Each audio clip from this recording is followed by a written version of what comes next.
Port সুদানে আরএসএফের drone হামলায় ব্যাপক ক্ষয়ক্ষতির আশঙ্কা।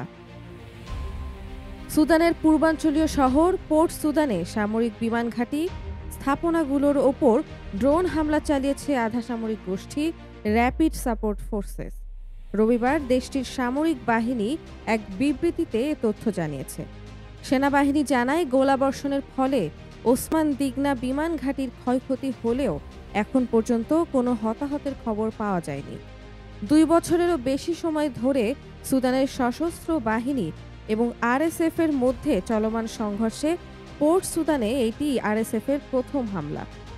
রাজধানী খার্তুমে রক্তক্ষয়ী যুদ্ধ এবং ব্যাপক ধ্বংসযজ্ঞের মধ্যে পোর্ট সুদানকে এতদিন পর্যন্ত তুলনামূলক নিরাপদ স্থান বলে মনে করা হতো।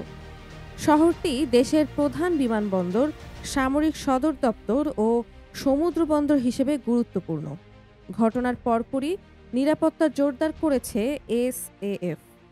সামরিক সূত্র জানায়, প্রেসিডেন্টের প্রাসাদ এবং সেনা কমান্ড সদর দপ্তরের দিকে যাওয়ার রাস্তা বন্ধ করে দেওয়া হয়েছে এবং গুরুত্বপূর্ণ স্থানে অতিরিক্ত সেনা মোতায়েন করা হয়েছে।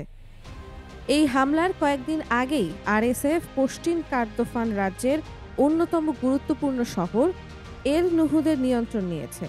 তারা দাবি করছে, এল নুহুদ শহর দখলের একদিন পরেই পার্শ্ববর্তী আল খোয়াই শহরও দখল করেছে।